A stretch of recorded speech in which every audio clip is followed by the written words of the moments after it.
Promises Decay. Believe none of what you hear and only half of what you see. Edgar Allan Poe. The dream was always the same. It would start with the feeling that he was floating, just sort of weightless, in space. Levitating there, our attention is stolen by a cinnamon usher that had come out from behind a red stage curtain. His flashlight signals to us that it's time to begin. With a heavy glitch, we are pulled into shades made of black and then grey, into a countdown to Technicolor. 3, 2, 1. The scene opens with an endless expanse of farmland as an arm brushes through the luscious wheat. There's a woman up ahead amid the summer stalks. Levitating, she beckons to him from the top of the corn with her long pointy fingernails that were black. However, the more he looked, the more he realized both assumptions were incorrect. Rising, her loose form resembled that of an old withered black tree, in stark contrast to her pale white skin. Being held aloft by at least 8 feet, the twisted gnarled things slithered her along. Thick tentacles of snake-like appendages supported her dense frame, drumming a tattoo within the circle that she now rendered to an obscene pitch. To recall the events made his skin crawl. She keeps speaking, but there's no way he could understand her over the birds that had kicked up a wild den. He had the strangest notion that the information that she had to give him was detrimental to his survival. When he made it to the entrance of the cornfield, he plunges in. An immense network of paths hid beneath the stalks.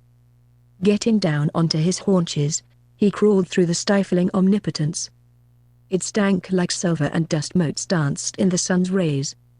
Passing from the second to the third row, he spotted the creature of the tree. Her slithering tentacles dripped with slime into a pool of clear white matter that coalesced with the dirt, creating a type of life mud. In this far-off, inside-out place where he knew what this all meant. She was corrupted in her palpable malfeasance, which gave vent to her knavery. A deception made flesh. If he wanted to see her face again, he would have to get closer. Suddenly, he came into a clearing. It was a circle in nature with varying degrees of ache and it smelled like burning grass.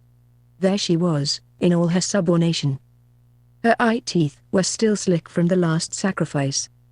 Next, she sweeps down one of her massive tentacles and as before, it had come close. Yet, nevertheless, that same film reel bubbles and pops upon the phantasmagoria.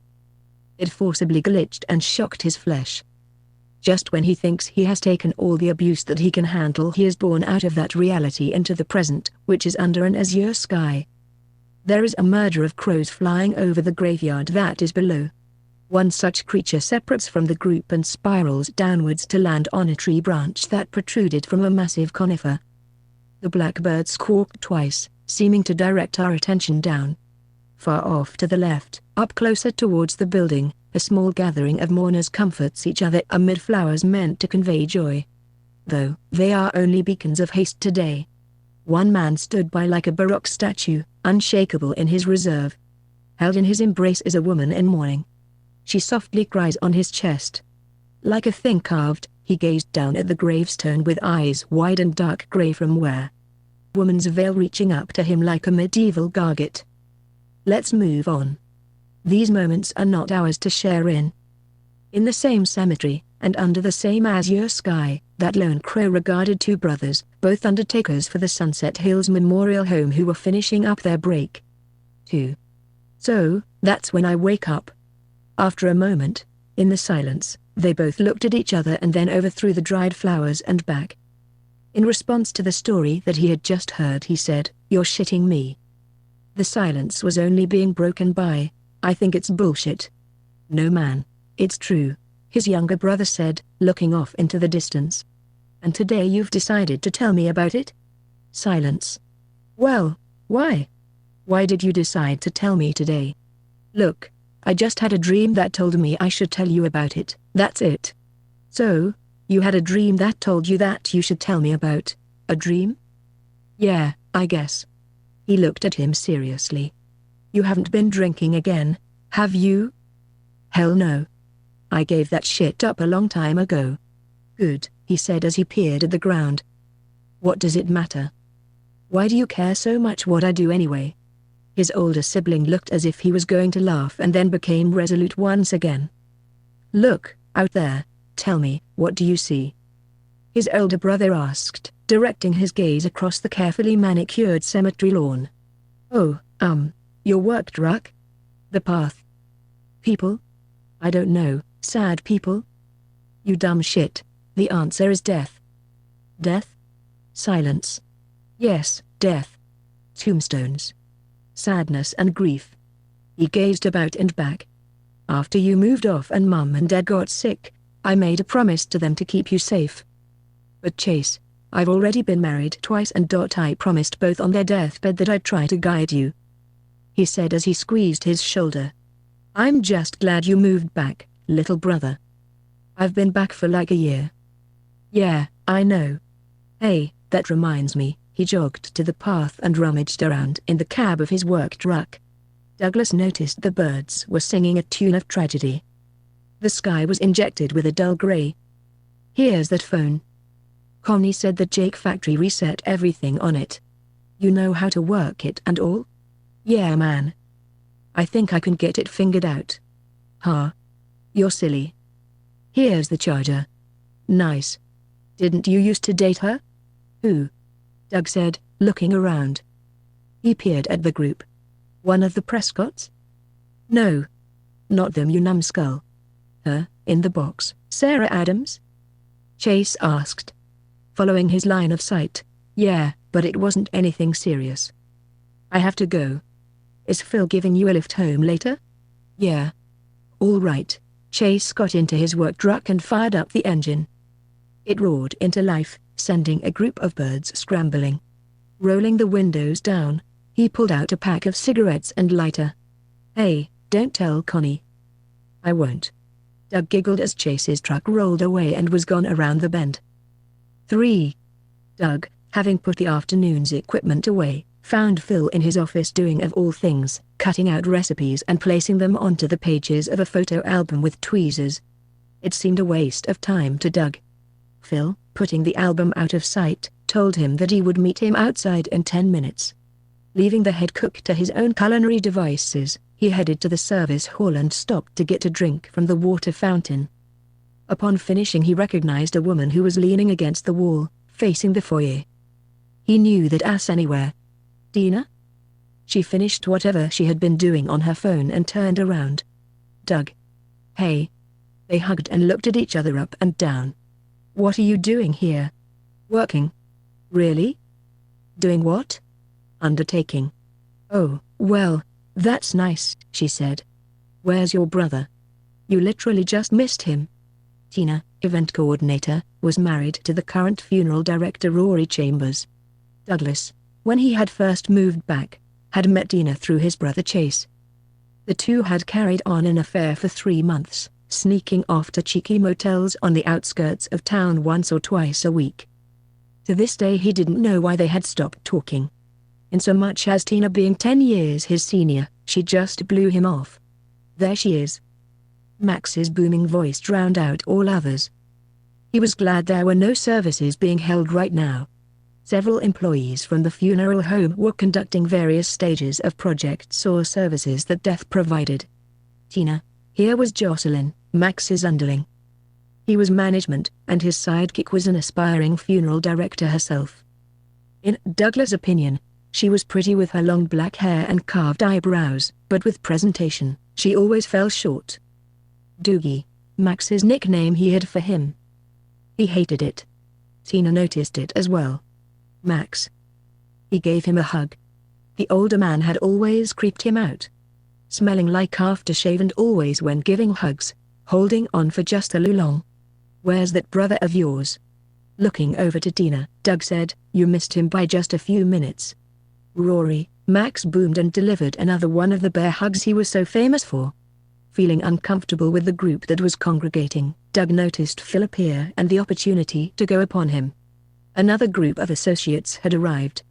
Everyone, I would like to introduce you to a special agent of ours. This is Amanda Lewis.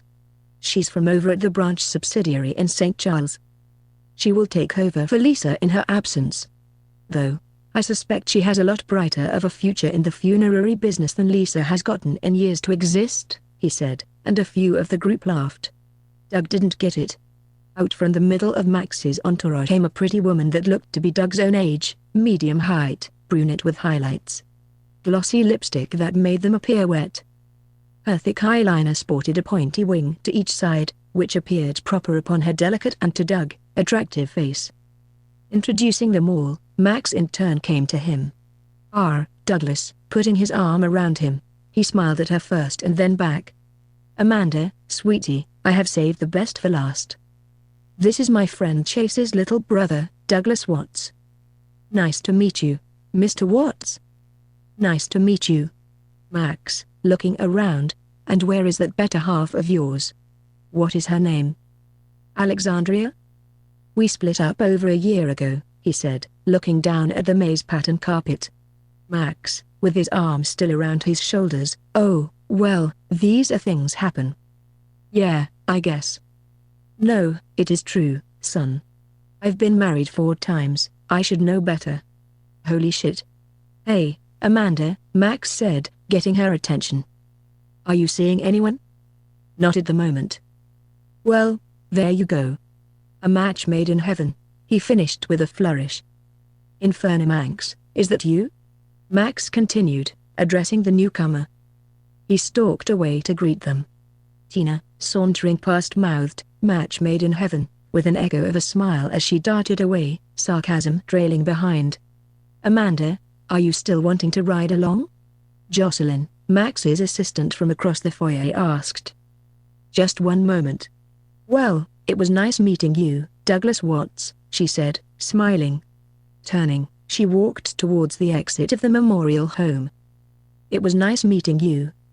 When the doors clicked shut, Douglas realized Max was good at something other than misleading assurances and mechanical condolences. 4. So, I just told her it was gross, Doug said to his neighbor Murph, and that I never wanted to taste it again. Was it that bad? The older man grimaced. You have a good imagination, right? So, he admitted. Have you ever had pudding that you were going to eat, but realized that first, you would have to pull the top layer off because it was rank? Then, thinking of a better example, like grilled cheese. You know, when you separate the bread after the cheese has already melted, and it still connects. Murph smiled, but as soon as his brain had processed the gelatinous congealed up matter and the separation with the dairy product, his expression changed from all fun and games to one of alarm and he burped loudly. They both laughed. Douglas, trying to cover the noxious fumes, ended up just fanning the stench. All of a sudden, Murphy clamped his hand over his mouth. Go to the bathroom, motherfucker, Douglas said while pointing to the open door. His neighbor ran unceremoniously in, leaving it open. Now it was time for him, Douglas, to grimace. Not able to stomach the splashing sounds that his friend was making, he went and closed the door. Going back into the living room and grabbing his work bag and was fishing around for his notebook when his hand fell upon the cell phone Chase had gifted him with from earlier at work. Pulling the device out, he stared at it for a moment. Douglas was the only other brother of Chase's. Though, he seemed to be the last one out of all his friends that he knew of who did not have one of these damn things. He held down the power button, and at once the screen that was its face buzzed into animation. Seeing himself in the mirror, he gazed at his reflection for a moment. He heard the bathroom sink running, so he busied himself scrutinizing his pallid form in the glass. Catching a whiff of a strong fragrance and, for one fleeting moment, he thought about Alexandria and how she couldn't handle her alcohol, and each time they would tie one on, this is what she would end up doing. Being sick. All at once, it was as if he were there, doing the same thing as he was then, holding her soft hair for her just, he couldn't remember which time it was from. There were so many blacked out ones as well. Hey man, Douglas' mind was swimming. Hearing the summons, the memory cracked, and a violent glitch gave way and delivered him back into the present. I just had the strangest feeling. Of what? That we are all going to die. Shit, man, some of us are already dead. Hey, you want to come over? Nah, I got to. What do you got to do? I have to. He looked around. I have to call the phone company and get this turned on. Both of their eyes fell to the coffee table where the device was. Damn, that's a nice one. Where did you get it? Walking over, he picked it up. My brother gave it to me. What happened to yours? Don't have one. Never had one. Yeah, me neither. They give people cancer. What? You don't know that? Shit man, I don't have to see it to know that it's there, he said as he waved his arm around. He was building up a sweat and his coal black skin was shining with the effort. Never in the history of mankind has all these people been dying from radiation so fast. Rather than put up any further debate, Douglas just nodded his head. You have a point, he said, wishing his neighbor would go home for the night. Murphy got the subtle hint. I'm going home. All right. You still want me to come by Friday? Yeah, for sure. Cool. Douglas locked the door behind him and went to disinfect the bathroom. Who knew what gross shit Murph had infested it with? Later, and upon returning to the living room, there was a loud bang coming from the staircase.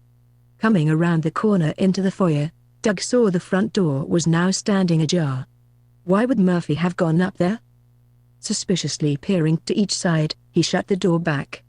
So, what to do now? He looked over when he heard an unfamiliar ting from the coffee table. A faint bluish-white light pulsed. Going over and retrieving the device, he hit the center button and it buzzed into life. Chase had given him the number to get it turned on, but his obsessions eclipsed all other thoughts. Douglas, his chief enemy being his own twisted shadow, was burning.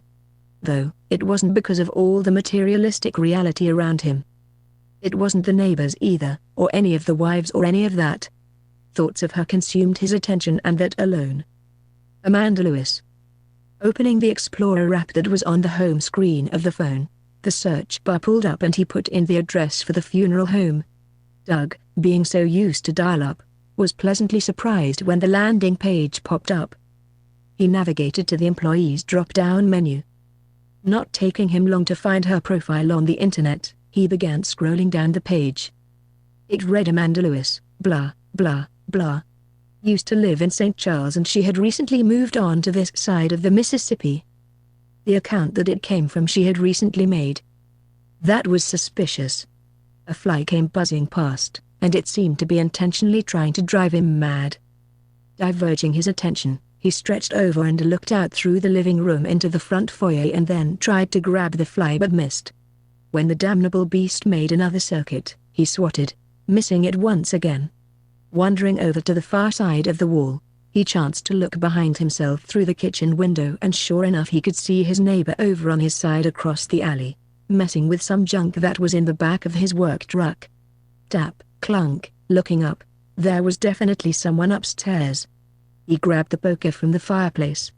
Ding, the cell phone alarmed. Going through the foyer, he carefully mounted the steps. Hearing another sound, he saw where the bedroom up ahead was open. Was Jeff home early? This being the room's sometimes occupant. This reminded Doug of when he had first moved in and that crazy bitch from down the street had come in, messing with things.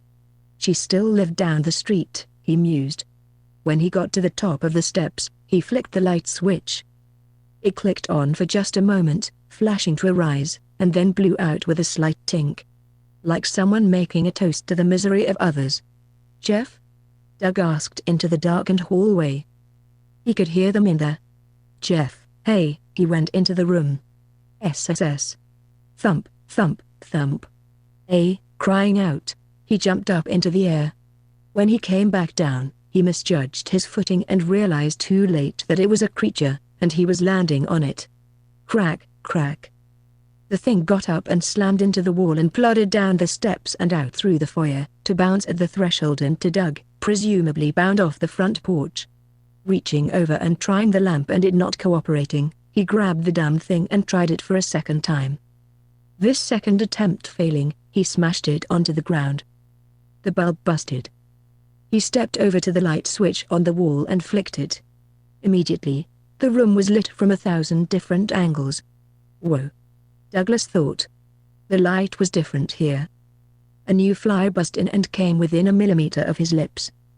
Thinking it was going to land on him, he swatted at it in a vain attempt to ward it off. Walking over to the window and peering out, there was a suspicious-looking person by the stoplight. It almost appeared to be a ghoul. Going to investigate the matter further, He was heading down the steps and not watching his footing when he went sliding down several stairs. "Ugh!" he yelled out. Though, instinctively, he bit down on his tongue. Closing his eyes and hoping he hadn't chomped it off, he took a breath and could taste salty warmth. Damn it, he thought. That's all he needed, to approach the board to try and land the spot as funeral director, only to find that he had accidentally bitten his own tongue off. That could hamper a situation for sure. A moment later, Doug was stepping back into the bathroom to splash water on his face. After he finished, he laughed at himself like a madman. He felt like something trapped him in a little comedy. "Fuck," he said aloud when he felt at his shin. It was raw and icky. Lifting his pant leg up, Doug saw a dried-up pattern made from blood. He licked his forefinger and wiped it away. There were 2 small puncture wounds. Only after making sure that it wasn't bleeding, he set about the business of the phone company.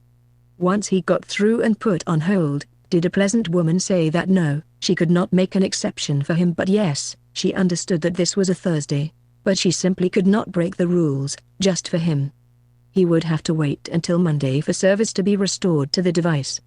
Saying goodbye to the woman forever, Doug scrolled back to the Explorer service engine on the home screen and searched for calling apps. Finding one that he could live with, he hit the download button. There was that damn flyback as well. He caught it in between his fingers. Holding it there, he slowly pulled one of its wings off.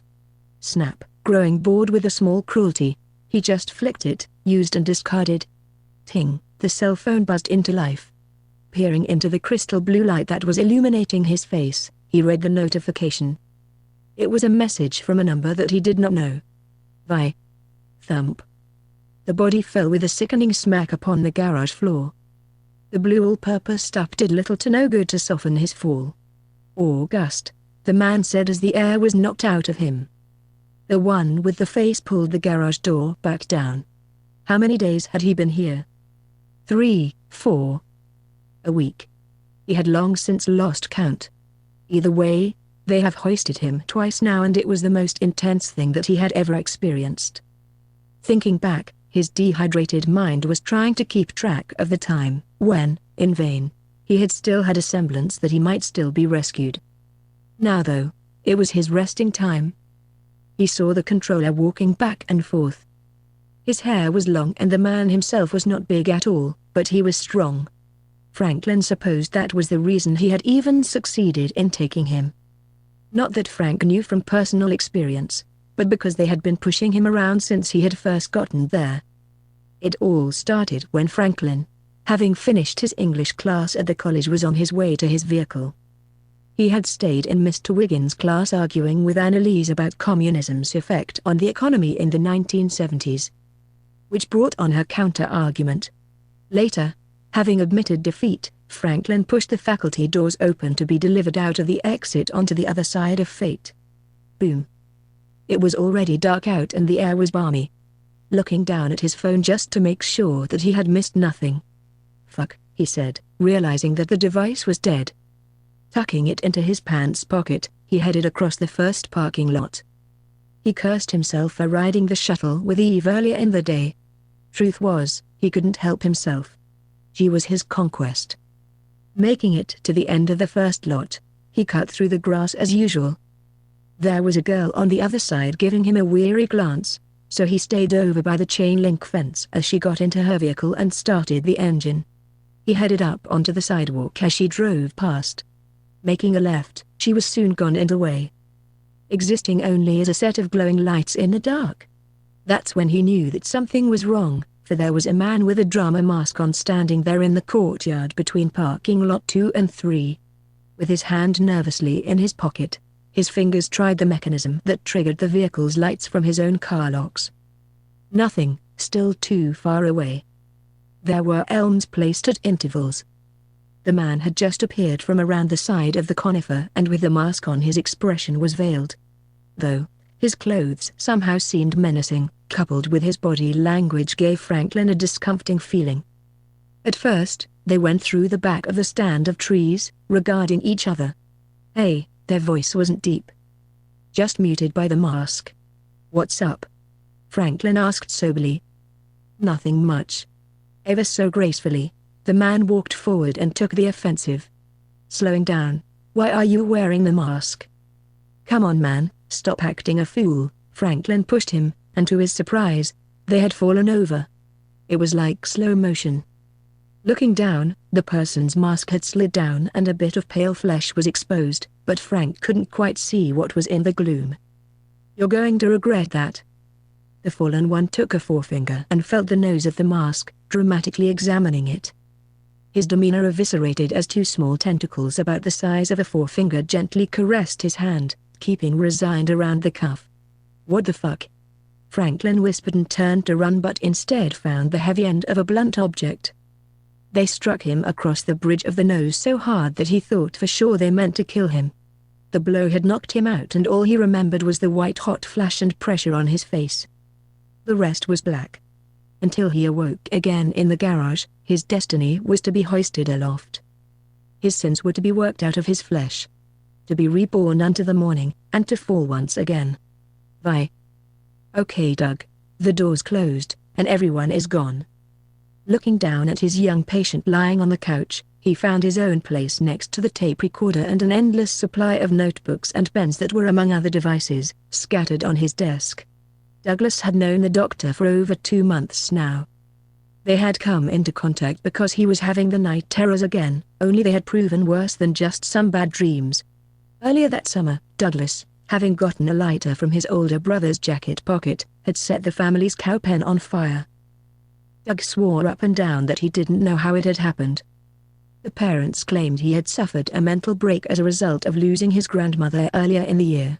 Shortly thereafter, the school counselor, becoming concerned, suggested he talk to his pediatrician. This was Dr. Ashraf, who had agreed that the boy's waking mind was being occupied by these night terrors, thus affecting his thought processes. The visions followed him throughout the long day. Once the doctor had talked to the troubled youth, he put his parents into contact with Dr. Bohr. Later, the family, remarking upon the fact of how they lived in a secluded part of town and that it was out by the old highway on Pogue Road, which was on the other side of town by Acid Bridge and the Gates of Hell.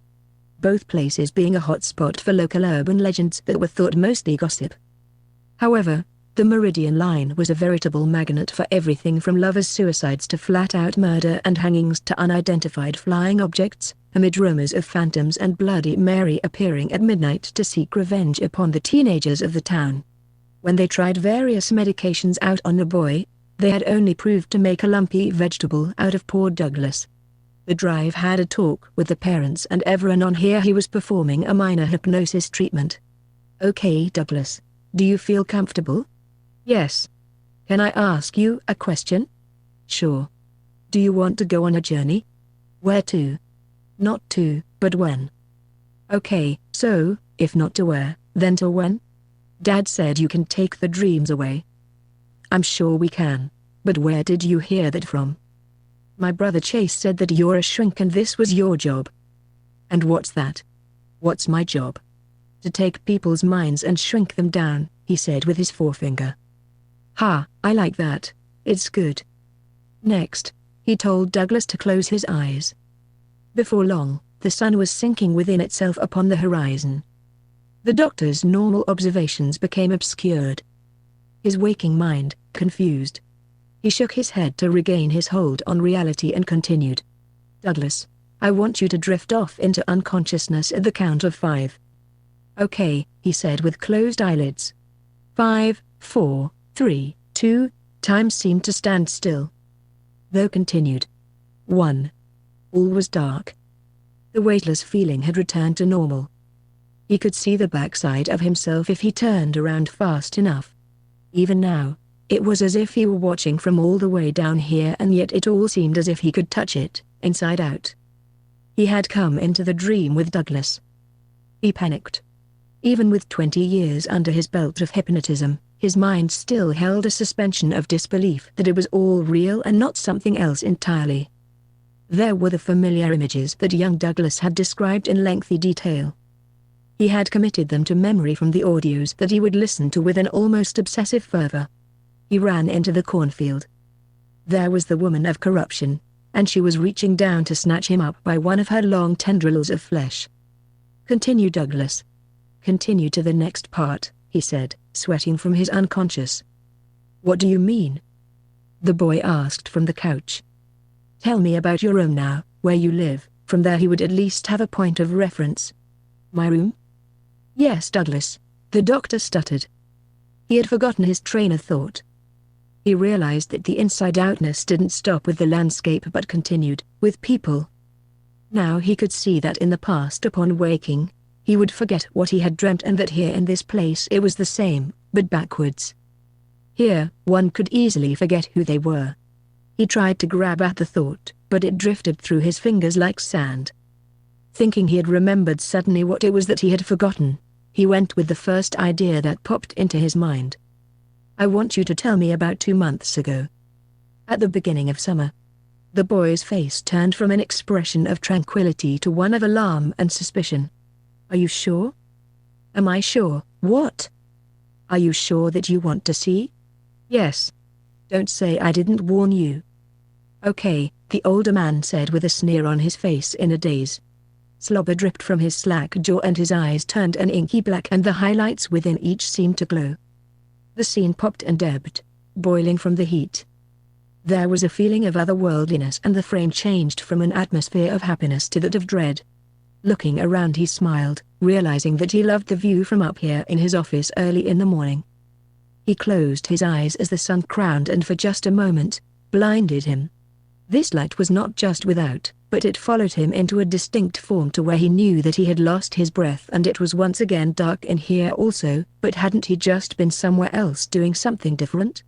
Looking over, he was a little confused when he saw Douglas sleeping on a twin-sized bed. A digital alarm clock read 3:31 a.m., bathing the young man's face in a cool blue light. He reached over and tried to rouse his young patient. "Douglas," the doctor whispered. "What? Where are we?" "Now you can see for yourself what happens in my dream that everyone wants to know about so bad." The next thing he knew was that he was walking down the steps in what he supposed was Douglas' childhood home. It was not how he had imagined it exactly.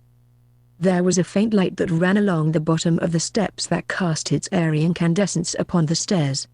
Before he got to the bottom, he was aware of the hum that permeated through everything here. He went further down into the dark. The living room lights were off, and walking over to the window that was oddly placed he peered out into the darkness. The street lights were on, and out of the corner of the window he could have sworn that he saw a fallen star. There were footsteps on their way down, and at the last possible moment he found a hiding spot behind the curtains. It was Douglas' parents. They were sleepwalking. Thump! His older brother came plodding down the stairs. The drive stepped back within the shadows. The pets were mindlessly stumbling as if in a trance, trying to open the side door. Next, his heart nearly leapt out of his chest when Chase mechanically looked over and regarded him.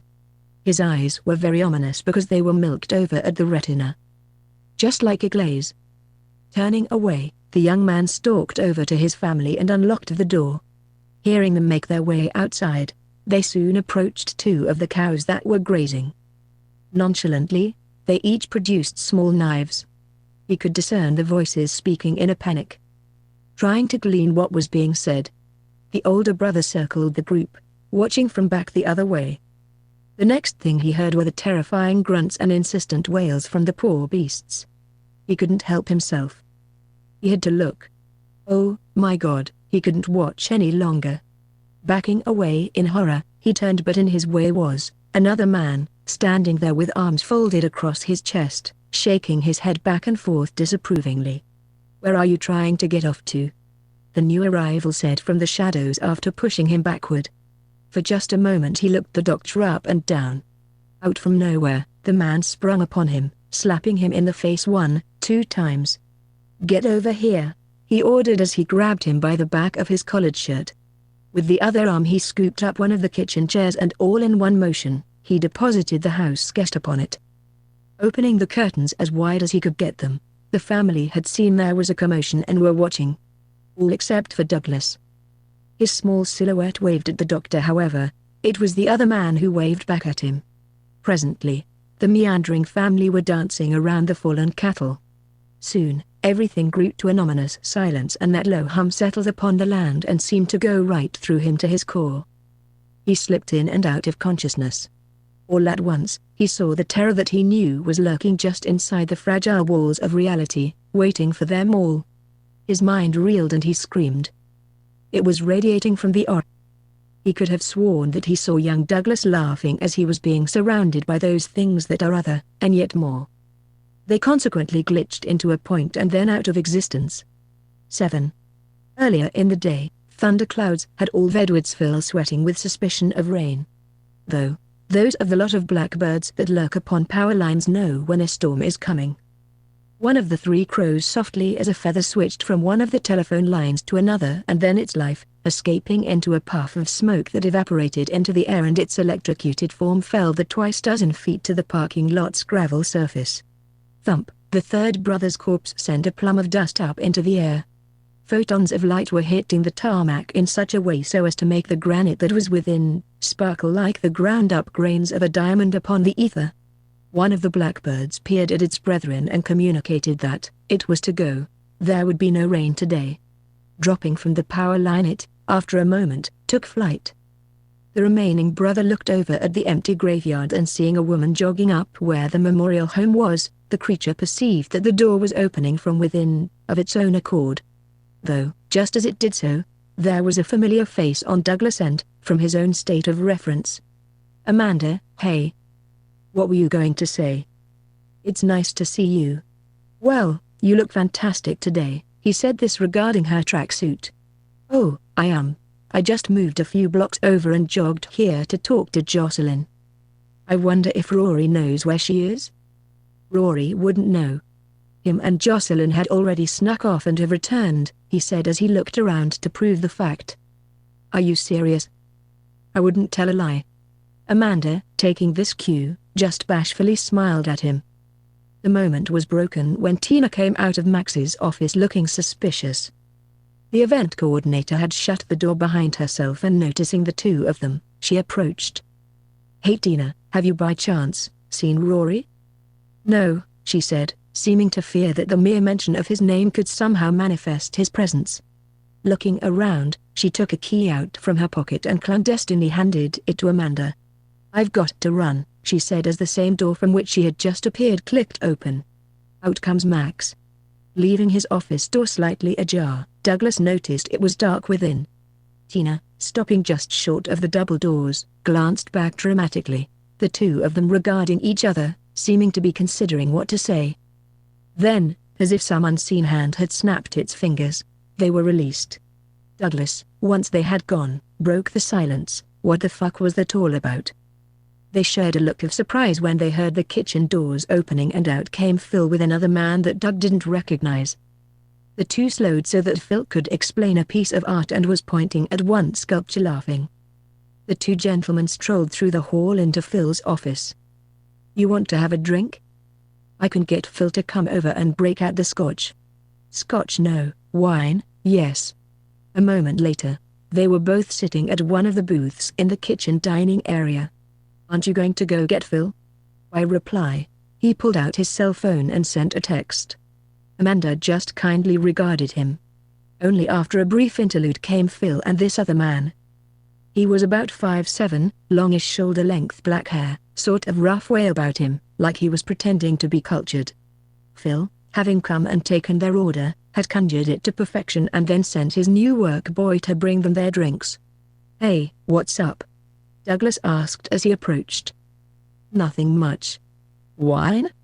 "That's me. And whiskey." "Hi, I'm Harold," he said. "I'm Douglas and this is Amanda." After a few more pleasantries, Doug gave him a generous tip and he was back off the way he had come. "Well, he seems nice," Amanda said. "Yeah, we'll see."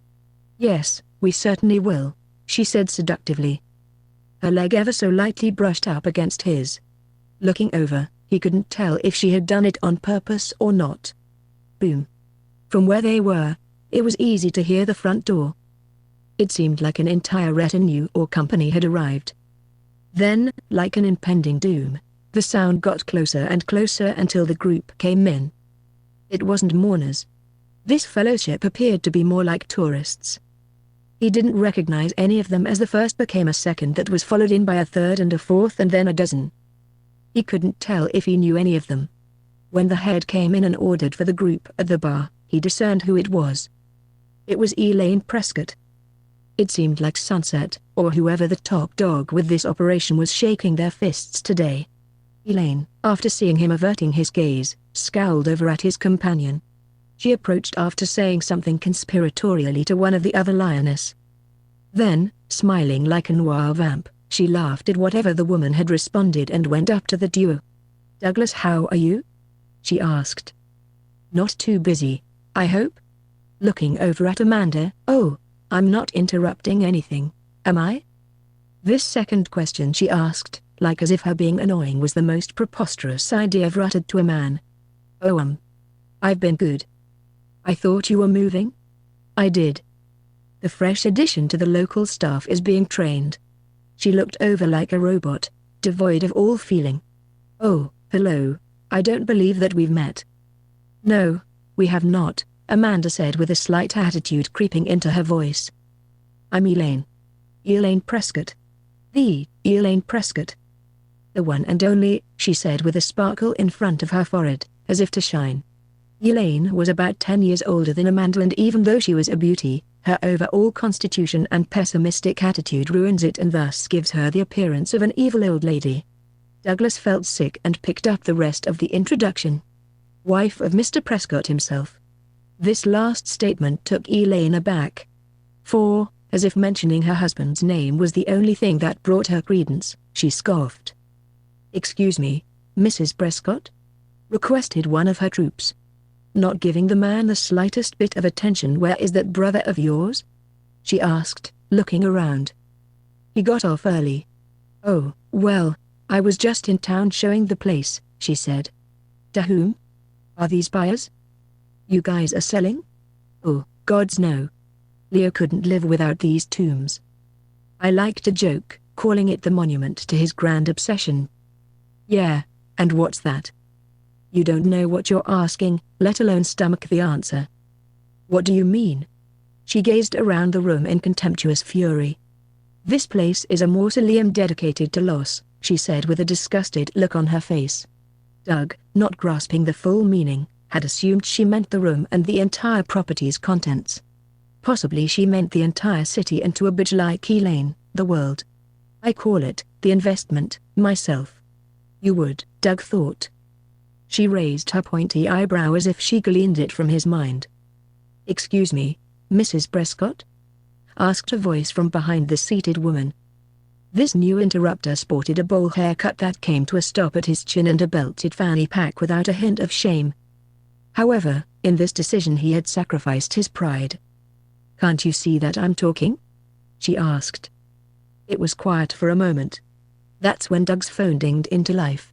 Both women and the fanny pack wearing man shot him a weary glance. Just then, Phil and Harold appeared. "There's my favorite psycho cook," Doug remarked too quietly for the two women to hear. Phil, standing to greet her like he was receiving an award from the Losers Society, for playing Brown Noser of the Year. Harold was smiling, as if a grimace like that could calm anyone, but he did come in second to his mentor, for Best Supporting Dork. Without a goodbye, Elaine was gone. "What was that? What did you say?" Doug asked from his side of the table. Amanda, looking shy at having been overheard, just said, "Nothing." "No. Come on, tell me. You really want to know?" "Yes. I said that sometimes I wish I could disappear." As she said this, Doug noticed Harold, first giving Amanda a look of, he didn't even know what, and then when he noticed Doug looking at him, the man switched his attentions. The door busted open and there was Chase, and Doug knew what he had forgotten to do earlier. He was to help his older brother with his garage door. Walking up to the table, he said hello to Amanda, but with Doug in tow, they left. For Chase was trying to avoid Mrs. Prescott's far-reaching talons. 8. After being kept late talking politics in one of his college classes, Franklin had been on the way to his vehicle when he encountered a man wearing a mask. Feeling threatened, he pushed him over and tried to get away. Once fallen, He saw that he had gotten blood on the mask and told Franklin that he would regret doing it. Wanting to flee the situation, he turned to go and subsequently knocked unconscious. In consequence, the time that passed was a blink of an eye. He had awoken groggily. The first thing he had was a suspension of disbelief. Not knowing where he was and feeling that his hands were bound, he sat up and looked ignorantly at the handcuffs. It was Rick and the rest of the fraternity. Had to be. There was no one else. Rick, Mike. Ha funny, he said genuinely. However, he realized the situation he was in soon enough. For there presently was, upon turning around, a dead man looking at him with eyes wide, staring at the floor with a similar set of handcuffs on. "Ah," he croaked, trying to stand. All the while forgetting that his hands were bound, so that he ended up doing a weird kind of shuffle and got turned. He peered up at the few oddly placed lights. The kidnapper pushed him back down. Falling onto his back, he closed his eyes to take it all in. He tried to pull himself up and at first could not. Though, he was up on his feet in no time when he saw what looked to be a snake slithering amid engine parts and then another back the other way. Peering up at the kidnapper, the Whispers had broken contact from the shadows of the room and were reaching out with their serpent madness. Gazing back, he could clearly hear crunching. Franklin saw the creature was in the shape of a snake, but had bulbous scales and eyes and other facial features of a cold pale thing. Appearing as if stem cells had brought the obscenity into existence. How he knew this was when the form moved and its dozens of irises and milked over retinas darted in that direction. Next, he heard a chanting. Turning to see what was happening, it coiled around his neck. Like the electric stroke from a lover's touch. He realized that this must be the same creature that was nurturing the dead man. It had slithered toward him and put a tentacle around his neck and one about his torso, in effect, fastening each arm.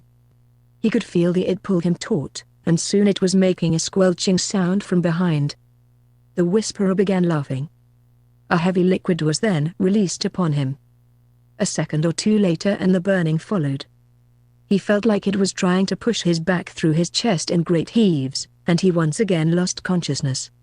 9. Fade into the reality of the static vacuum of space being pulled this way and that. Gravity and dark matter locked in an eternal game of tug-of-war. Looking like a sickly jellyfish, its shape was pushing away that which is magnified by its whole. Just as the entire universal bowl was consumed, all the contents exploded and finally faded from red into a black.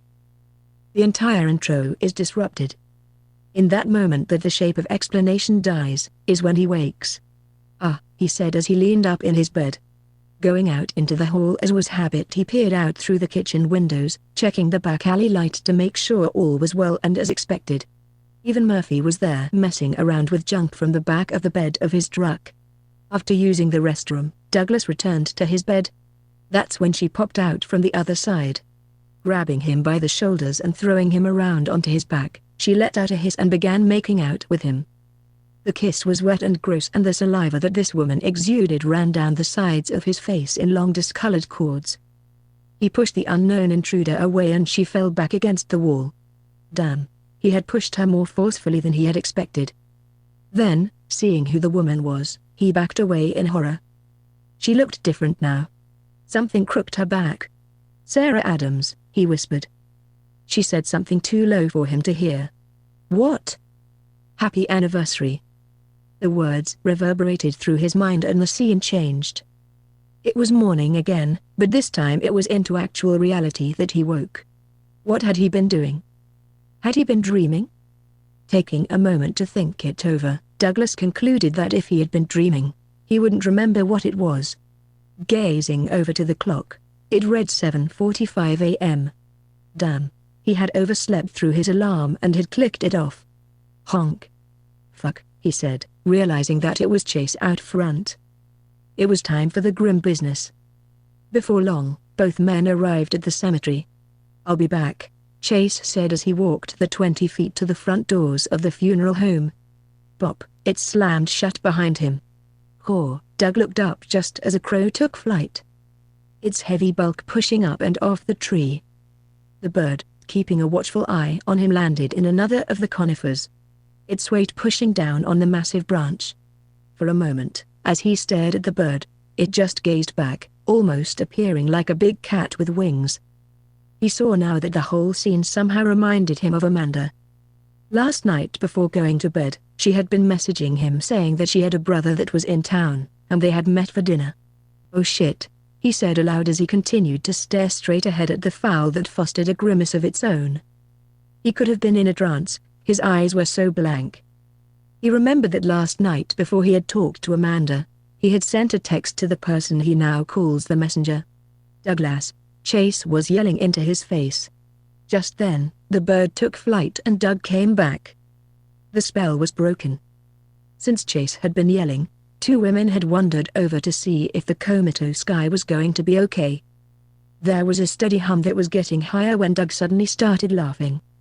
Chase nuzzled him and the display was soon met the disapproving glances of the wondering women. After sitting in the bed of Chase's work truck and drinking a sweet tea, Doug's mind began to clear. Going down the short incline and grabbing a shovel, he told Chase that he would take over for a bit.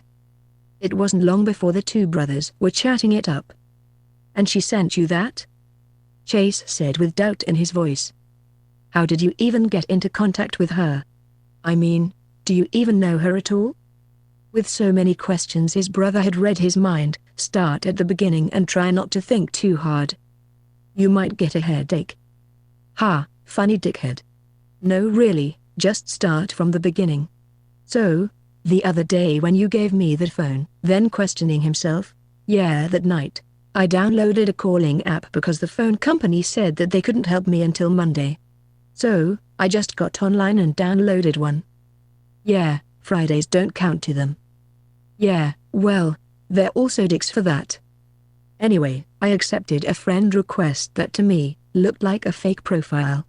Fake? Like a hacker? No.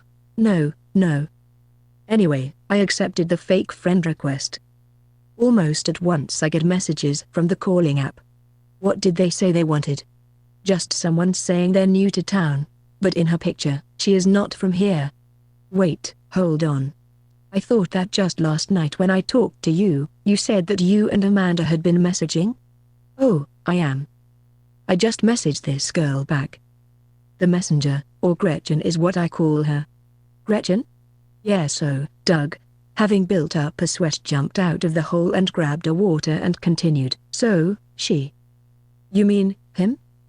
I was already thinking the same thing. She sent me a couple of pictures of the same girl. Though, the girl in the pictures is from either Los Angeles or a German model. And then they try to call me. I answered and I don't know if I am wrong or not, but she sounded South American. Yeah, it's most likely a scammer. If that stuff doesn't add up, it just doesn't add up. Looking over at his older brother, Dad used to say that. Yeah. Beep. Chase's very loud ringer went off. Hey, I'm going to have lunch. Oh yes. With Elaine, or Connie. Anyway, are you still messaging this lady? Well, she's a prostitute, I think. What? Yeah, she ends up sending me this. Going through his photos, he found the one he was looking for. Chase, shielding his eyes from the sun, slowly read. It was a list of most well-known sexual positions and/or scenarios. Some were wholesome, some, not so much. Which ones were which could be gleaned by the look on Chase's face as he read them. Holy shit, little brother, is this the stuff that you're into?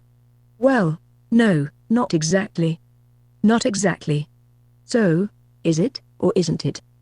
Nah man, just some messages. You're not actually thinking about meeting up with this person, are you? Nah, I don't want to die that bad, he said jokingly as he put his phone in his pocket and helped Chase throw it up over the grave until after their break when they would finish with today's grim business. 11. After Phil had dropped Doug off, the rest of the evening wasn't very eventful. One thing was for certain, he was glad to be out of the car with the two of them. Phil hanging out with his new sidekick Harold. Doug gave him shotgun seat in the car since they were close chums now. Harold honestly would not be so bad if he did not do that weird piss thing or whatever he did. Later, talking to Chase, he told him that as he was getting out of the back seat, he noticed Harold had looked like he had just been swimming. The water had soaked the front seat on his side. Phil seemed to have not noticed. He just wore his strange new sunglasses. As soon as he got off the phone with Chase, Amanda tried to call. Gretchen also had simultaneously messaged. The latter was to send him some pictures, so he put the former on hold. After the messenger had given him directions that she would come by the following evening, and they would meet and hang out, Doug had already played the scenario out in his head. She could come to a motel for the first time. Especially the main one here in town on the hill. The one that he and Tina used to frequent what seemed like a long time ago. Then after texting Gretchen just enough to keep her happy, he would message Amanda the rest of the night. Only to be accosted by the messenger the following day. He would feign that he had fallen asleep. For he was growing tired with the caller's impatience. She, or it, was very pushy. He switched that part of himself off and focused on Amanda. After telling her Amanda, the opposite story, he had just woken up. Work today had kicked his butt, he would tell her. Soon, and she asked if she could just call. He assented. They talked for several hours. Amanda would get to the point of something and then they ended up comparing stories until the wee hours of the morning. Doug couldn't remember talking on any phone or in person to anyone since Alexandria. He simply wasn't interested enough to talk that long. Though, before falling asleep, he invariably brought visions of Alexandria to mind. He wondered what she was doing and if she even thought about him anymore. He felt like such a dick when he would get flashes of their last night together. She had moved on and everything. Truth was, he still wasn't over that girl yet. Well, he figured she was happy now with the new family and all. He couldn't keep this up forever, he thought as he dropped off to sleep. About 3 a.m. Jeff, his sometimes roommate, came in. He always slammed the door no matter what time it was. Going in and out by the time that Doug woke up. In Doug's head, he and Alexandria were at a party of one of their friends. She was casually coming out of the restroom when, from down the hall, he just watched her. He loved these intimate moments. This is how he had fallen in love, watching her like this. She had stopped to make casual conversation when he had appeared.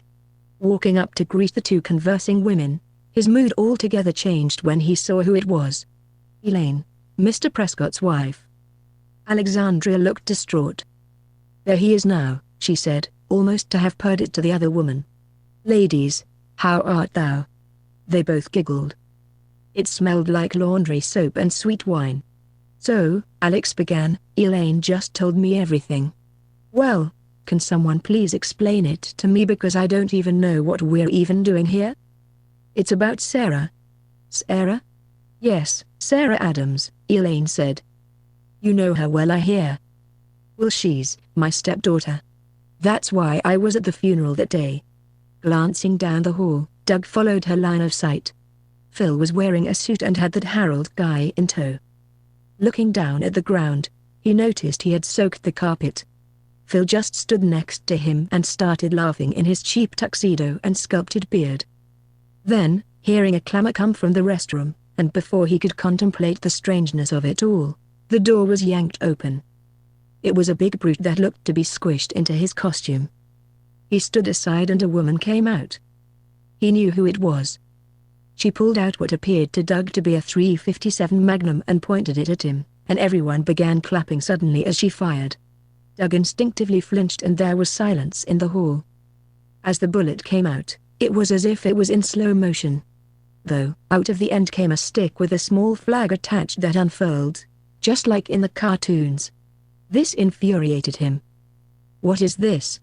Doug asked with anger in his voice. Walking up, he grabbed the gun out of her hand. Looking around, you should all be ashamed of yourselves.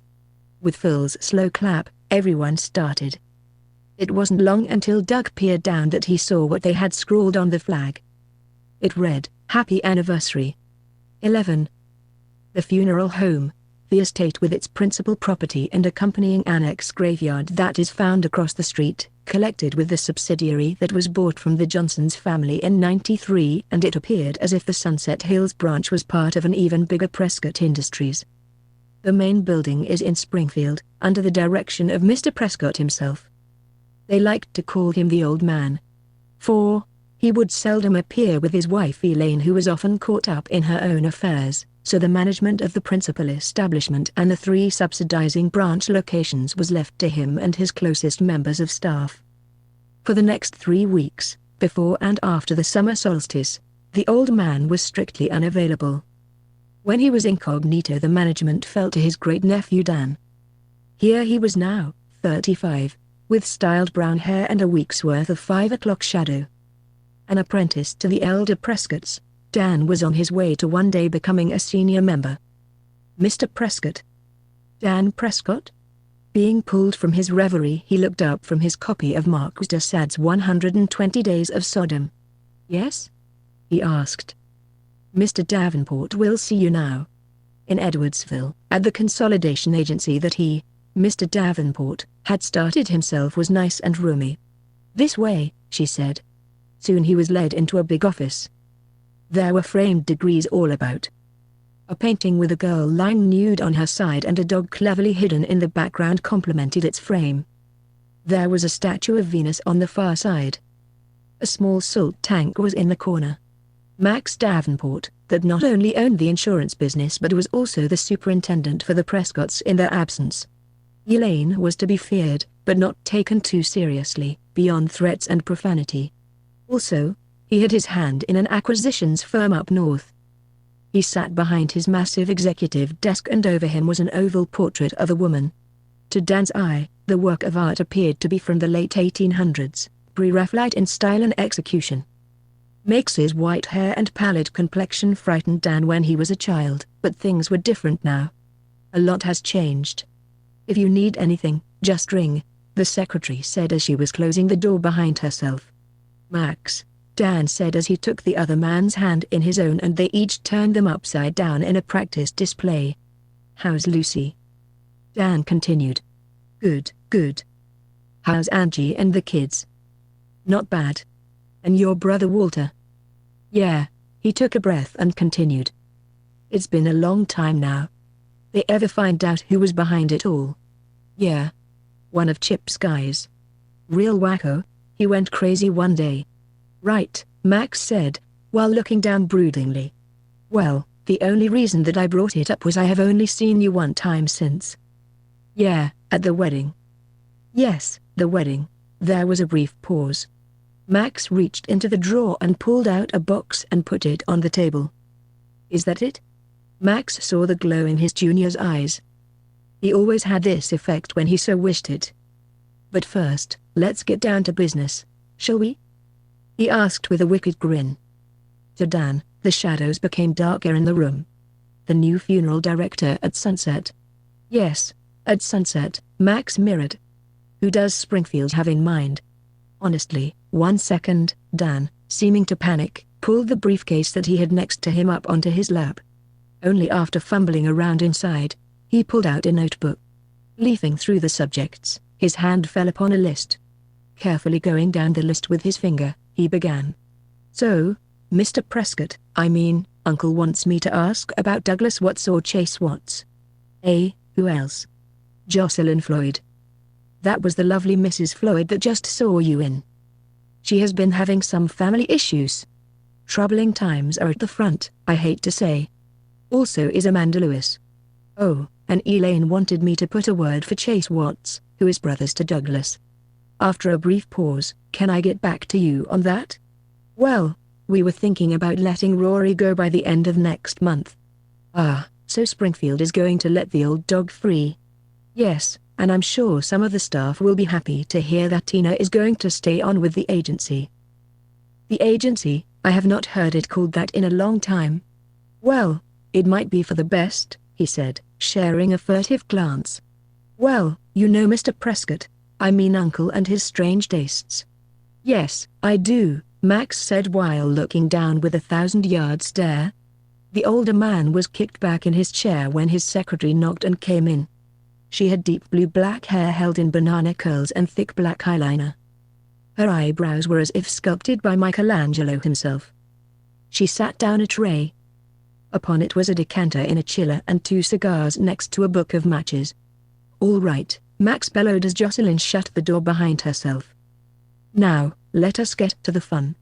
So, I will message you back about all the work stuff, and for now, it is time for me to give you your council key. You know, I have been waiting a long time for this. My brother had waited so long for this too. He said this last part more in reflection than in malediction. Oh, I have a feeling the old boy is still with us. What makes you say that? No reason, just a feeling. How did you get into all this, may I? Dan grabbed the cigar and leaned over while Max had produced a solid gold fancy cutter and leaned in and, snap. Dan, using one of the two matches, was struggling to get it to flare up, and the room's air soon snuffed it out. Here. Dan, handing over the massive thing to Max, who pulled a gold lighter out of ether and soon had it going to an inferno. Go on, Danny, he handed back the smoldering leaf. Smoke permeated the chamber. Until now the lights were very dim, and the big offer window was where the illumination had appeared to be coming from. Dan drew deeply off the pungent tobacco. He at once felt a little tired and so yawned. Max was completing a circuit of the office. Do you like it? Hell, yes, I like it. What is it, Cuban? Italian? Expensive, the senior said as he went over to the wall tree by the door and took off his sports jacket. Yeah, but what brand? Dan asked, thoroughly intrigued and lightly oblivious. After a brief pause Max said, Southern. The South. I like it. Not this South. Oh yes. Jacket? Of course, he said as he took his tweed off and handed it over. The other man hung it up on the hook. Now, as Dan just stared wide-eyed at him, he rolled his cuffs up and then sat down in his office chair. You ready? As ready as I'll ever be. Hey, so how did you get your seat on the Council of Sangreal? The mere mention of the order had Max's mind flashing red images and areas of blood filled his vision.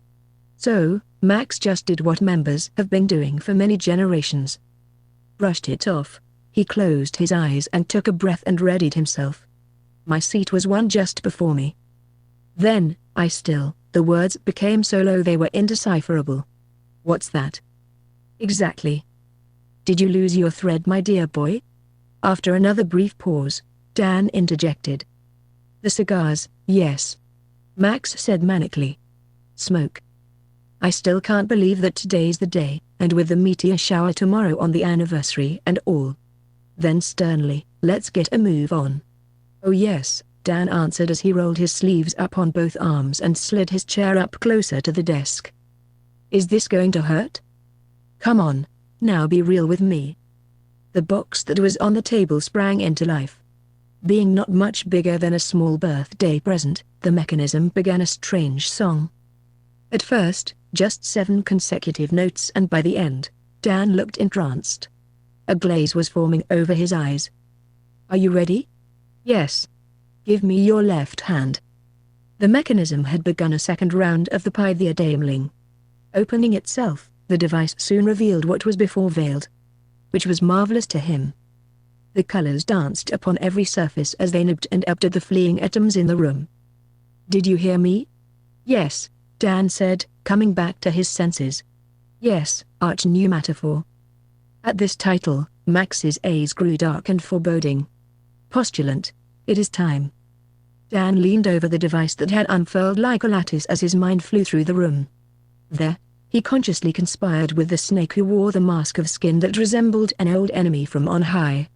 Reaching into his desk with his free hand, Max produced a cloth of canvas with blood dried in spots on it, stiff with age. Oh my God. It's a standard. Max just sat there looking him in the face.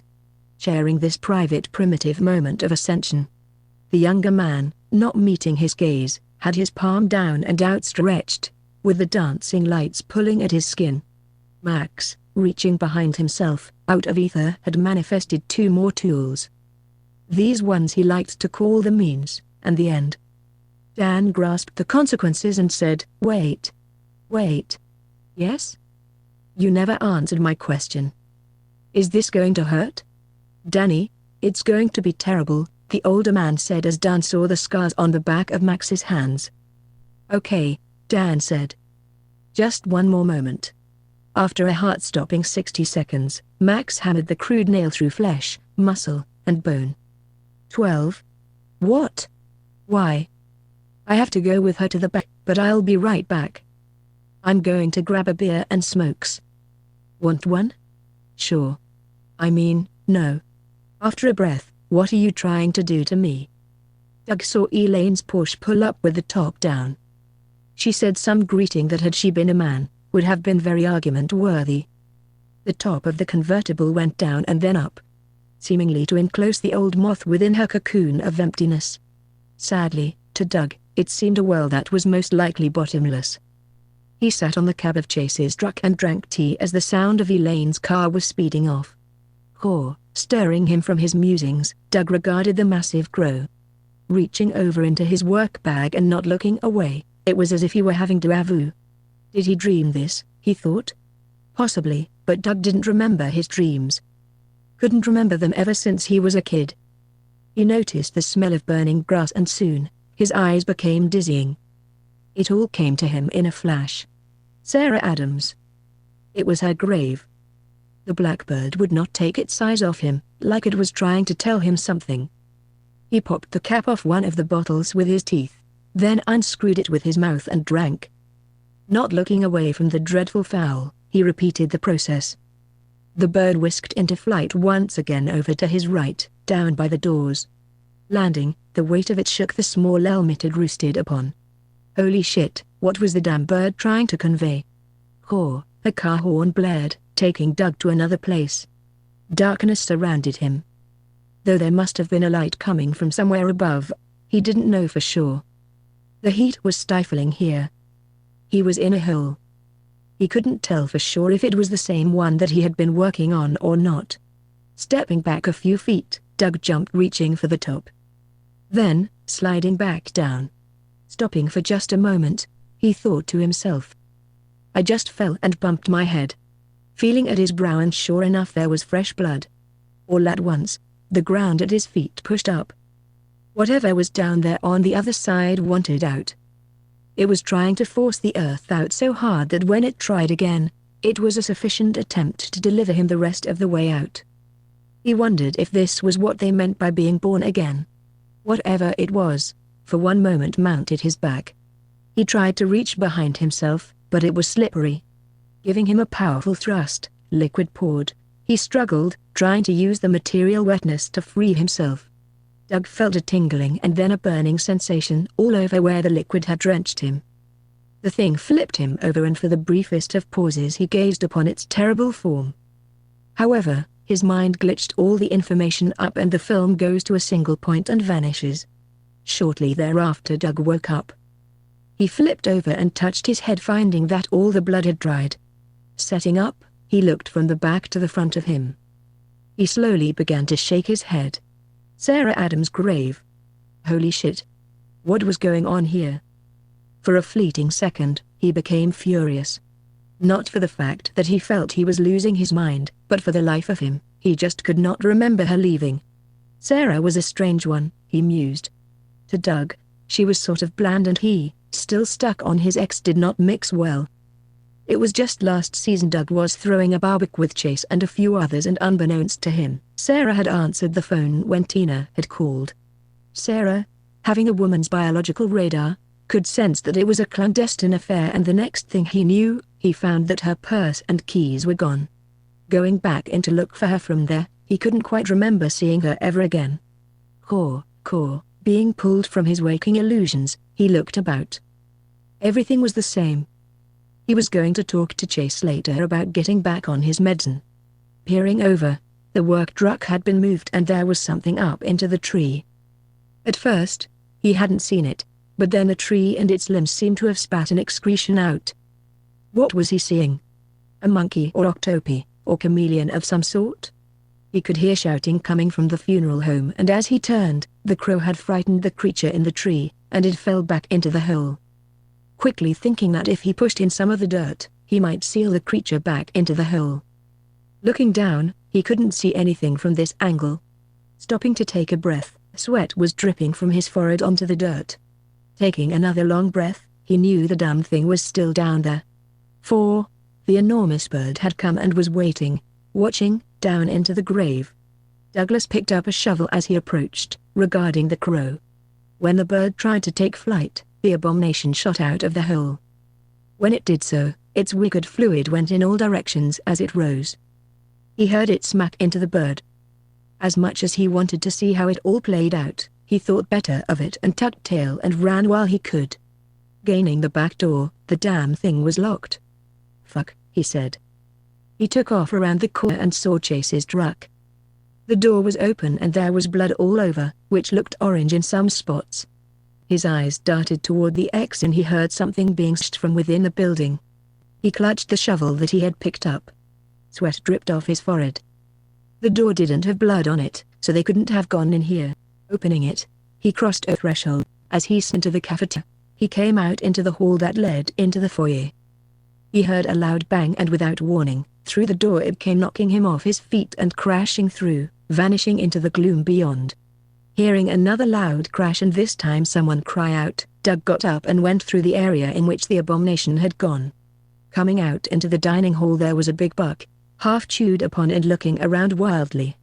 Going past the beast, it looked like it was trying to get up, but Doug went to the door from which the nightmare had to have escaped. Creeping up to it, he looked through the crack. There were voices. Peering through, he saw the back of that guy Harold. What was he saying? Gazing further into the room and Phil looked to be backed up against the wall. "Fuck this," Doug said and went in the direction from which he had come. Hearing sirens, he went around to the front of the property. He was just in time to see a police cruiser pull up and Elaine and Chase return. As the uniformed officers got out of the vehicle, they regarded Douglas with something not unlike suspicion. 13. As the day progressed from a climactic morning of drama, it became an afternoon of interrogations. The local authorities, while believing Doug's story, just didn't know what to make of it. So, when Elaine had to tell her husband Leo Prescott, he was not at all happy about the turn of events. She sat in a darkened motel room as her lover shut the door behind himself. Lying in bed nude, she leaned over to the side as she grabbed a silver cigarette case and a big. Her jewelry clicked as it touched the case. Click, click, click. The smoke from the cigarette obscured the television screen. Grabbing the landline, she dialed her husband. He didn't answer the first time, but the second time, he did. Leonard Prescott's voice came onto the line, slow and deep. "Hello? Darling. What's happened?" Out with it. "It's begun." "Oh, I see. Well, I suppose congratulations are in order. You don't know the first thing about what you're talking about. Any of it. Besides, your own indiscretions would push any man into other directions. Who knew you would venture so far to the south? You knew what I was when you first stuck your claws into this family. Into you, darling, just you. I feed off your direction. But what happened? Out with it." "The bastard," she said with scorn. Then slowly, "has become a dweller. Oh gods. You have no gods." "I do, to bitch. Though you may even still lay eyes on the angels, once glimpsed, everything else seems so fake and artificial, like clockwork. If you take my meaning. Such poetry from the damned. We're all damned in our own ways." Knock, knock, knock. Someone was at Elaine's door. "Honey, I have to go." "Why?" "For what?" "Your will, Leo." "Goodbye, Elaine, may your day be filled with what you truly deserve." Getting up, she strolled over to the door without getting dressed. "Who is it?" "Unintelligible." "What's the secret password?" "Unintelligible." She opened the door. It was her lover. The second of the night. Her endorphins stirred. It surprised her when he pulled out the small handgun. She barely had time to get out. "What is this?" Boom. Boom. 2 to the gut. She fell instantly over. Dramatically, half-acting-like. "You'll pay for this," she said. He stood over her and bunted her in the nose. Her head popped back against the floor with a thud. Then, he shot her again, bop, in the forehead. Her eyes crossed and stayed that way. Getting down, he lifted her top lip, inspecting her right teeth. "Fuck," he said, surprised. His phone beeped. He looked down to see what it was. God damn it. he said aloud as the door to the hotel room opened and Elaine's corpse began to decompose at an accelerated rate. Time, seeming to catch up on itself. When they came in, he just watched her pull out her own gun. A small derringer, she shot him once. His own gun fell out of his hand. But Jocelyn, I didn't know, your sister. She was upon him the rest of the way across the room. Your sister is. Boom. This one, point blank to the head. Smoke drifted from the end of the small pistol. Such is my revenge, she said malevolently. Her voice slow yet dripping with vengeance. Grabbing his gun that was limp in his hands, she turned to go. It smelled like shit in here, the newly arrived woman thought. Meanwhile, Elaine's reanimated corpse's head turned feral. For she didn't have the vital ingredient to complete the transmutational process. She was trying to get up. Trying to seemingly step back into her life. Though she was little more than a shriveled-up cadaver. Reminding the vengeance seeker of mummies that are reconstructed in artwork so as to appear discovered. With his gun, she pointed it at Elaine and fired. Watching her spirit escape her, she uttered a silent curse. 14. There it was, in all its magnificent glory. It had been making the front yard its personal savage garden. See, look there. I told you, Doug reasoned to his neighbor Murphy. Still, it's probably not the same one. I guess. Doesn't it mean something when a bird just shows up though? Yeah, that means that someone is going to die, but if it's in a house, it means that there will be a birth. Ah, I was thinking it was a dead relative trying to communicate or something. You should be so lucky. So, back up. You're trying to tell me that shit happened earlier? Yeah, just this morning. And you told the cops about how that Harold guy was talking to it or whatever? Yeah, they took him in and questioned him, but a detective called about an hour ago and told me they couldn't stick him with anything. Damn shame. If I cross the street crooked at a stoplight, they like to string me up without delay. Right. So, tonight's the night to meet good old Gretchen finally. It is. You going to do the damn thing? He shook his head in assent and pulled out a generous stack of money. Nice. I need to run over to my place to do a couple of things really quick. Cool.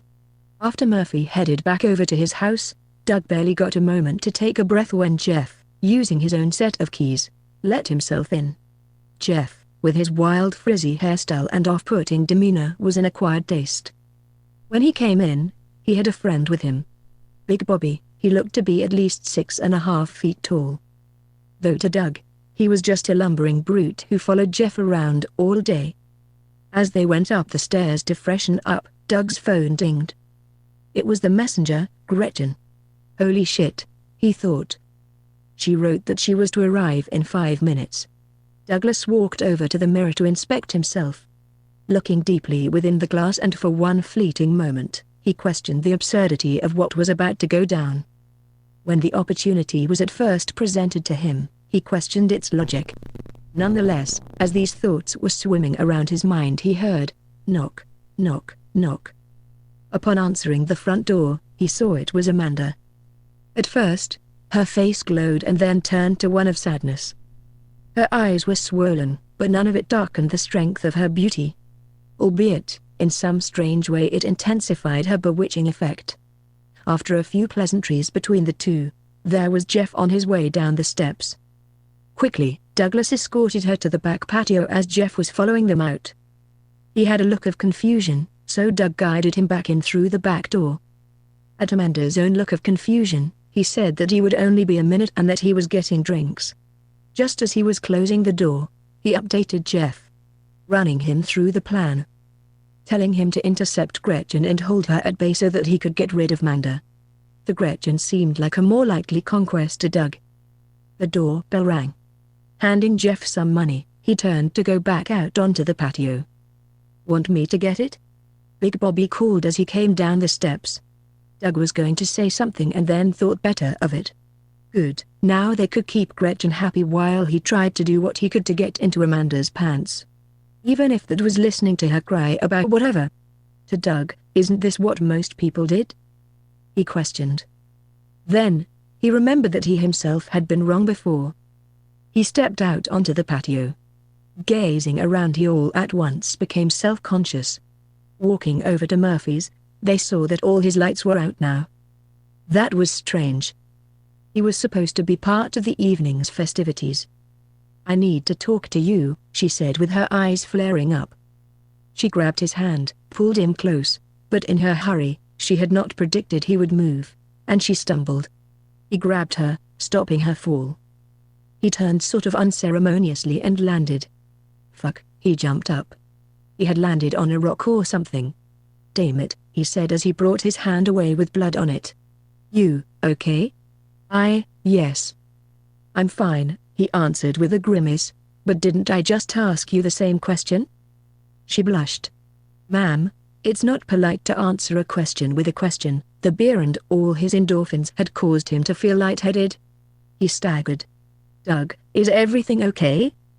"Yeah, I'm fine, just got a little buzz," and then it was as if he were in a dreamlike vision of reality.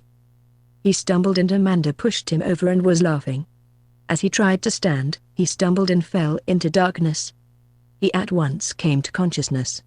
Albeit, also some time had passed, and he could tell that something was not right.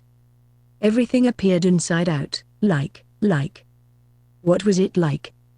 He knew he just had to pull on the memory. So, he did.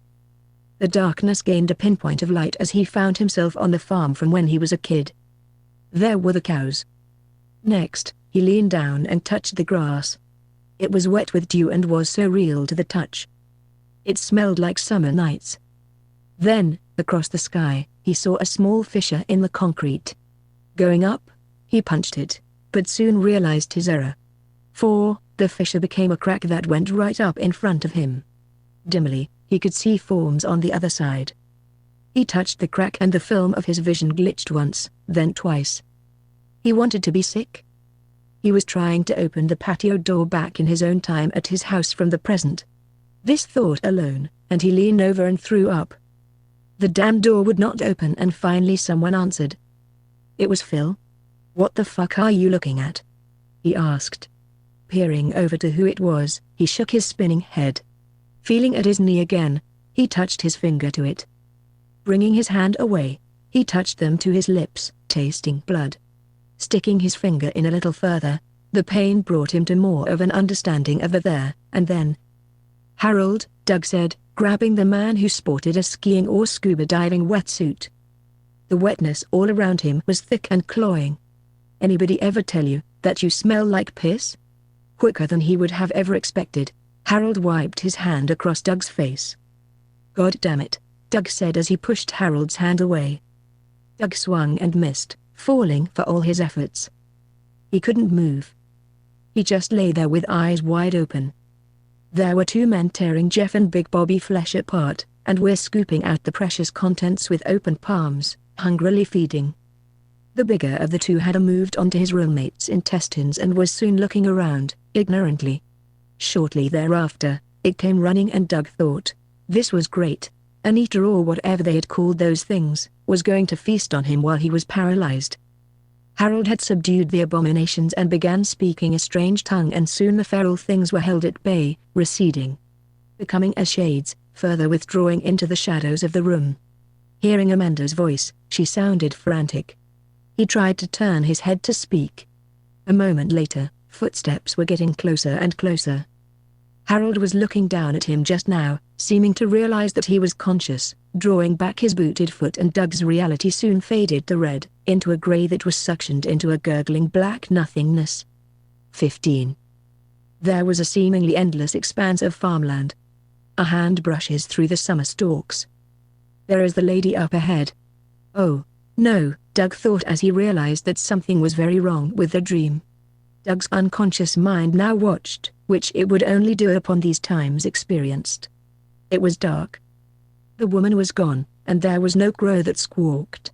Doug shook as a shiver ran up his spine. There was the doctor's disembodied specter, voice echoing all around. Sounding like a familiar song. The scene went back to where Doug was sleeping, and the doctor woke him. He wanted to see what had happened that summer so long ago. Everything was foggy until he saw he waved at him under the light. Oh God, oh no. He could smell burning grass and see things dying after the knives had gone in. Demons, Doug whispered, and then a little louder. Demons. Even louder, the creatures, oh God. Alexandria, Alex, he wavered. And Sarah. What had they made him do? Boom. Doug shook his head as they brought him back into the current. Ah, he said as he took in the garage around him. His hands were bound, and he spun around on his bottom and saw that his hip was bleeding. Ah, he braced himself but only winced at the pain. There were two similar dead men frozen in rigor mortis on the ground, bound, as he was. Doug and the kidnapper stopped to listen as they heard a female scream. He realized now that his head was clearing from whatever he had ingested that had caused his blackout that it was Harold. Looking down at the blood, the man had been stabbing him in little quick jabs into the hip and thigh to wake him. Hearing a scream down the corridor, it was unmistakably Amanda. Full of anger and rage, he tried to get up. Getting within a foot of Harold, he was all but yanked backward. He soon realized his hands were cuffed and a rope tied him to the radiator that was in the corner of the room. You better not hurt her, Doug told the kidnapper. Amanda, he yelled this time. They both listened close as a heavy door slammed shut and boots slowly sauntered down the hall. Harold was terrified and was looking for a place to hide as Doug giggled at the younger man's terror. So much so that he had momentarily forgotten his own. The door opened and Amanda was thrown in. The threshold was open, she went shambling against the wall. There was no one behind her. Gazing over, he caught a knowing smile between the two. Wincing at a sudden pain, he tried to make sense of it all. Brother, quickly, the chain. The meteor is to pass, Amanda said to Harold. Brother? Brother? Doug said to himself, louder the second time. He took in all the elements, realizing the implications. It was as if he were viewing it throughout a very real oil painting of still life. Amanda's demeanor all at once changed. With a wicked chagrin, she told Harold to put the devices onto the two dead. It was quiet as Doug sobbed watching Harold put the colors and chains onto the corpses. Their bodies contorted into strange ways as their faces twisted into masks of terror and agony. Eyes frozen wide, mouths gaping open. Pallid, feverish skin turning other shades of death. A phone from Amanda's pocket broke the silence. Father, she stopped and looked down at the ground. Yes. I'm not at all surprised. I'm glad that old witch is dead. Dead? Harold asked. Elaine, Amanda silently mouthed. SSS, Harold hissed, seeming to be filled with joy. Oh, Dan? Sure. Did they really? Tell Uncle Max and Danny I said hello and thank you, Father. What? What is it? I'm the new funeral director at Sunset. Congratulations, sis. Doug grimaced as they embraced. She began to cry and Doug, feeling like this might be his last chance, tried to talk to her. Mandy, baby. Why are you crying? Taking a deep breath, they both regarded him with scorn. My sister is not here to see this, and you three are the reason she did what she did. Yeah, Harold said, adding to his sister's anger. Doug, looking over at her, realized that he recognized the other two men now. Chris and Frank. They all three had dated Sarah Adams and had teased her about it. Oh God, he said. No. The siblings stood back with no little curiosity as the two reanimated corpses devoured the flesh of Douglas Watts. The end.